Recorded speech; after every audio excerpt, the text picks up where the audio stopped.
El doctor Eugenio Bruno es un especialista en Derecho Comercial que ha seguido muy de cerca el tema desde hace ya mucho tiempo de la deuda argentina.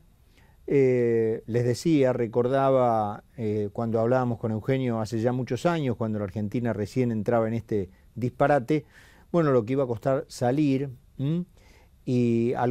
recuerdo, tirábamos fechas para el final del periodo de Néstor Kirchner. Gracias, Eugenio. ¿Recordás aquellas charlas? Sí, claro, cómo no. ¿Te acordás que decíamos, bueno, el final de... Y una parte de la deuda argentina aún sigue impaga, y con, bueno, eventuales posibilidades de, por lo menos a nivel técnico, llevarnos a un default. ¿A cuánto estamos de poder arreglarla de verdad? Bueno, hay dos instancias, ¿no? Uno, como se sabe, es los juicios, ¿no es cierto? En ese sentido, en los últimos 2 años, es decir, yo diría, lo que vos comentabas, la primera sentencia que hubo contra el país por el default fue en abril del año 2003. O sea, más de 10 años, prácticamente 11 años van a ser ahora. Durante 11 años, Argentina siempre fue ganando los juicios de alguna u otra manera. ¿Sí? Hubo intentos de embargos, más de 30 intentos de embargos. Hace un tiempo el propio canciller actual enumeraba la cantidad de embargos que hubo, pero en definitiva se fue piloteando a nivel judicial. Este es el peor momento, yo diría, a nivel judicial desde el año 2001 del default. En el sentido de que existen 2 sentencias de primera instancia y de segunda instancia contrarias, más un rechazo de la Corte Suprema a una de las causas, y ahora lo que queda es la instancia también ante la Corte Suprema de una especie de subcausa, ¿no?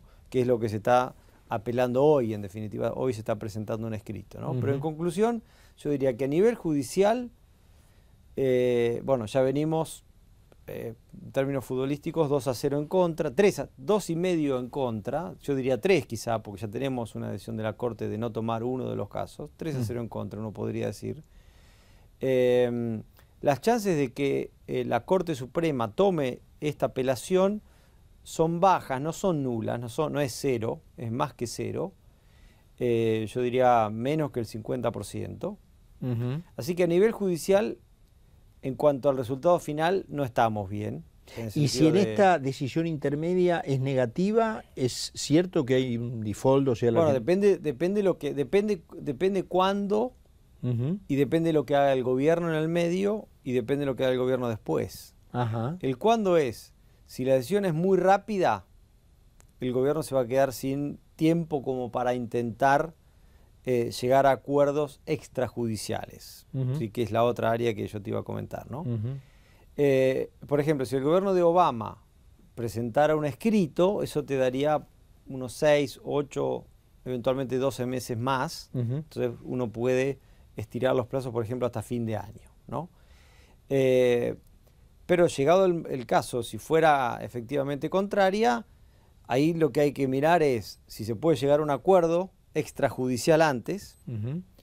Y bueno, y si no, estaremos ante las puertas de una decisión que el gobierno deberá tomar, en el sentido de si decide acatar el fallo, o sea, pagar, que son más de 1.500 millones de dólares, o, como digo, intentar después del fallo un arreglo de que sería extrajudicial, ¿no es cierto? Acciones de parte de los acreedores que entraron en el canje, ¿son esperables eventualmente frente a un determinado tipo de fallo para los que no entraron? No, si hay un fallo final de la Corte Suprema y el gobierno decidiera acatarlo y pagar, que es un escenario bajo de probabilidades, no, porque las propias cláusulas de los contratos que se hicieron... Claro, el gobierno así podría, más allá de las cláusulas, el gobierno podría decir, mire, yo estoy siendo diferente con ellos, no por voluntad propia, sino porque hay una sentencia... Pero además está contemplado en los contratos. Que me obliga. Sí, exactamente. Y después la otra vía es la vía de la negociación y de los acuerdos, precisamente para evitar un escenario en ese sentido, antes de fin de año, si el fallo sale contrario, ¿no? Y vos habías estado, digamos, bueno, siguiendo bastante de cerca eso. ¿Había habido una propuesta en el sentido, bueno, Estamos trabajando, sí. Uh-huh. Sigue la propuesta. Sigue la propuesta. Pero esa era una no es la propuesta, pero esa era una buena que tenía propuesta. un nombre especial, digamos, sí, no quiero sí. nombrarlo, porque la verdad que no es la mía, entonces no corresponde que yo hable en definitiva de, pero esa era una o de buena colegas propuesta. o de competidores. Sí. Bueno, nuestra propuesta supuestamente es buena. Por eso digo, ¿por qué no la refrescás un poquito? Porque... Sí, hay algunas cosas que digamos que son reservadas en cuanto a que se está charlando y discutiéndose y negociándose, entre comillas, con las distintas partes. Pero lo básico. Bueno, lo básico es básicamente un plan integral. Nosotros esto lo estamos trabajando desde hace como 6 meses ya con todas las partes, 5 meses. Es un plan integral que implica terminar la deuda terminar los reclamos y los embargos con la deuda que está en default, que comentabas al principio. Es decir, dar vuelta a la página, terminar esta historia de que hace 12 o 13 años que estamos o más, que estamos en default y que las perspectivas indican que vamos a seguir así, salvo que pase algo, mediante nuevos bonos y nuevos acuerdos con los acreedores, con una creatividad que es en beneficio, en definitiva también para Argentina, pero que incluye incluso una aceptabilidad de los holdouts, acreedores así denominados peyorativamente, de alguna manera, fondos buitres, que en principio aceptarían la propuesta.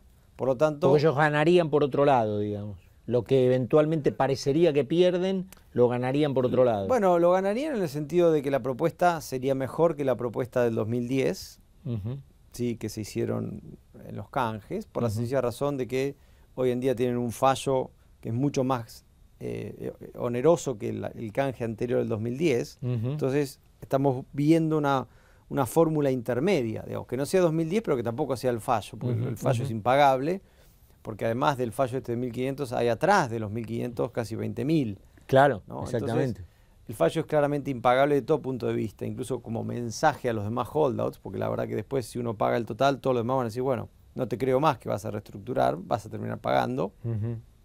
Así que la fórmula es una fórmula intermedia y por eso pensamos que tiene muchas chances de éxito, ¿no? Eso es una parte. Y la otra parte es, una vez que, o simultáneamente con arreglar la deuda que está en default, la propuesta contempla reacceder a los mercados de capitales internacionales. Sumado también, por supuesto, a cerrar lo de Repsol, pero que eso no es parte de la propuesta, eso lo está haciendo el gobierno por su cuenta, más lo del Club de París, que tampoco es parte de la propuesta, que lo está haciendo con el gobierno. Entonces, la idea es, en los próximos meses, tratar de cerrar todos los frentes externos, regularizar la situación externa de alguna manera con el mundo y ser, digamos, atractivo nuevamente. Por supuesto, habrá algunos temas internos, de política económica, que tampoco es mi área, ¿no es cierto? No puedo realmente involucrarme en eso, pero por lo menos dejar una situación financiera mucho mejor de lo que está ahora, por lo menos de no tener más deuda en default y después acceder nuevamente a los mercados internacionales de capitales, como lo hace cualquier país. Por ejemplo, casos así más cercanos que tampoco hace falta ir a un país demasiado sofisticado, como por ejemplo Paraguay y Bolivia, que emiten deuda al 5%. Ahora, te hago una pregunta. Evo Morales emite deuda, ¿no? Más allá, digamos, de lo que sé que es tu especialidad, valga la redundancia, específica, pero en base un poco a tu experiencia y hasta diría el sentido común, ¿no es cierto? La Argentina ha sido, digamos, fuera de este episodio del 2001, un país, digamos, complicado en materia externa, digamos, ha dicho una cosa, no ha cumplido, tiene innumerables planes, bueno, ha tenido que rescatar lo que fue en su momento los préstamos del Fondo Monetario con el Plan Brady, en fin, después el Plan Brady tampoco lo cumplió, en fin, tiene una larga tradición. Entonces, ¿es posible esperar que un arreglo racional de lo que está en disputa rápidamente la devuelva a los mercados internacionales?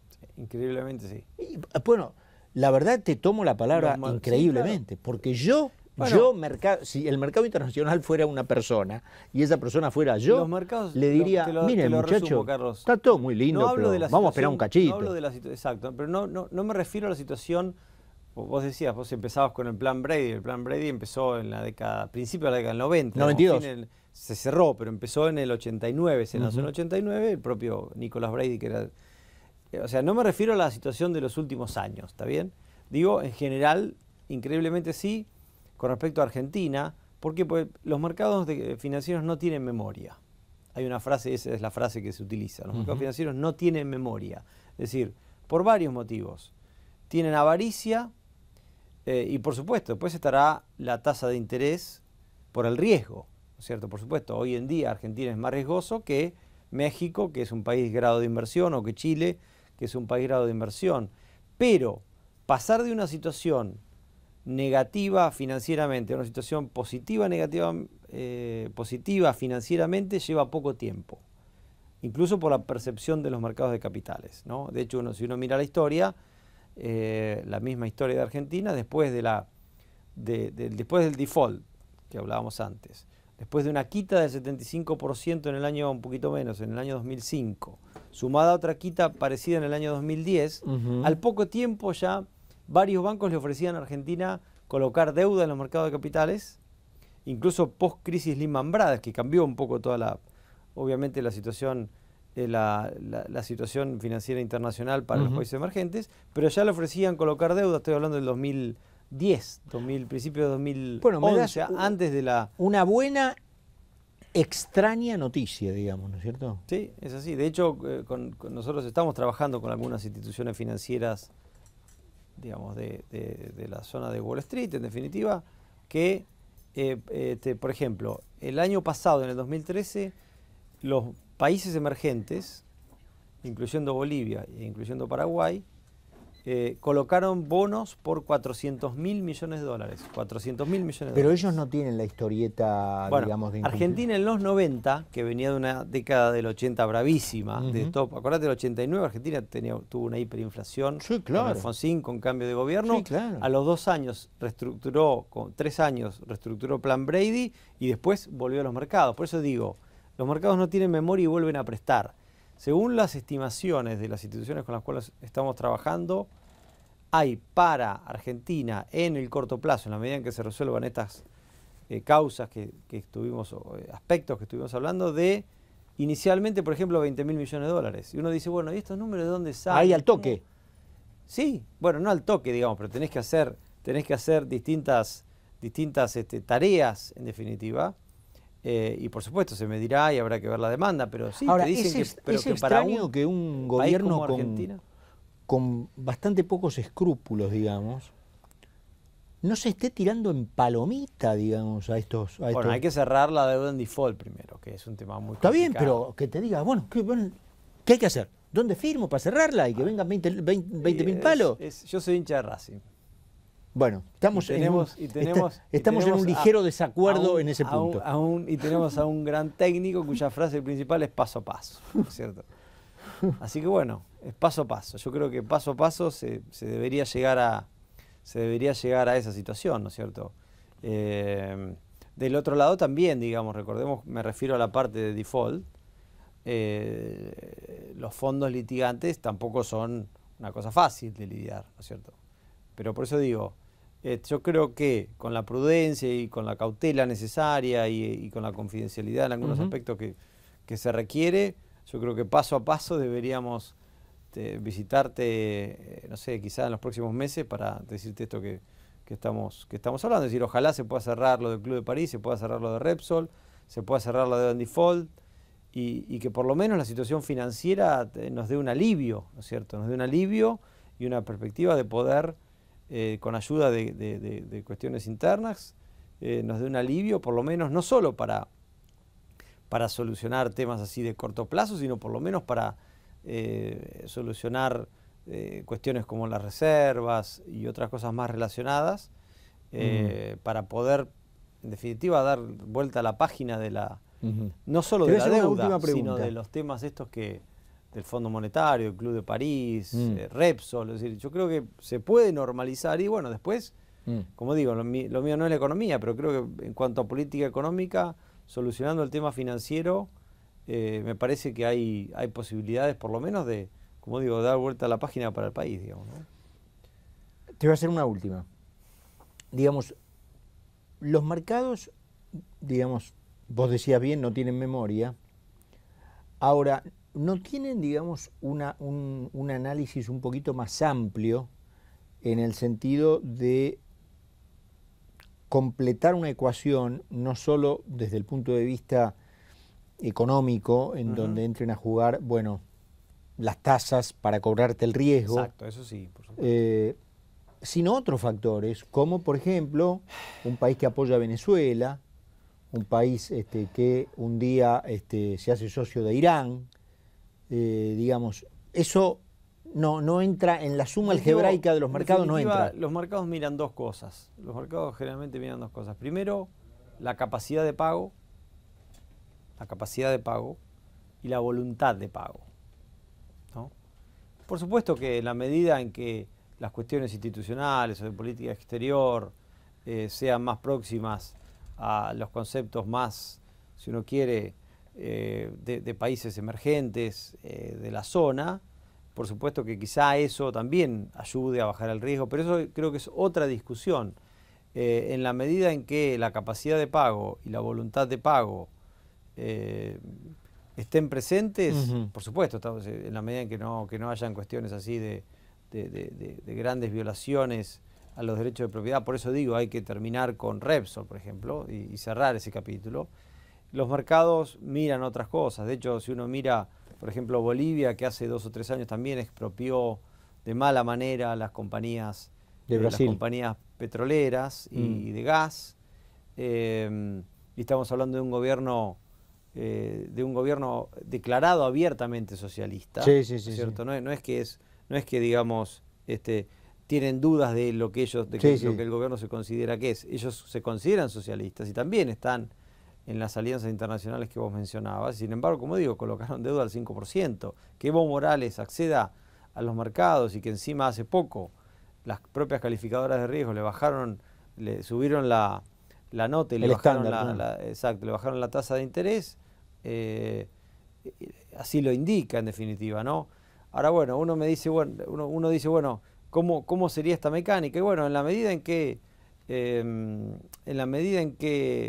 como digo, exista capacidad de pago, voluntad de pago y haya una estabilidad macroeconómica, creo que Argentina puede reacceder a los mercados y lo cual es una buena noticia incluso para el gobierno que venga en el año 2015, porque no es lo mismo tener una herencia en donde te queda Repsol, te queda el Club de París, te queda la deuda con los holdouts, que te traba cosas con el G20, te traban los préstamos con el Banco Mundial, te traban los préstamos con el BID y muchas otras cosas que poder solucionarlo en definitiva, ¿no? Eduardo, Eugenio, como siempre muy claro, no sé por qué me salió Eduardo, pero bueno, muy clarito como siempre, y bueno, ojalá nos veamos pronto con ya la confirmación de que esto ha ido para adelante y la Argentina finalmente dejó atrás, bueno, un largo capítulo olvidable. Muchas gracias. Gracias, Eugenio, por estar acá. Eugenio Bruno, lo escuchábamos.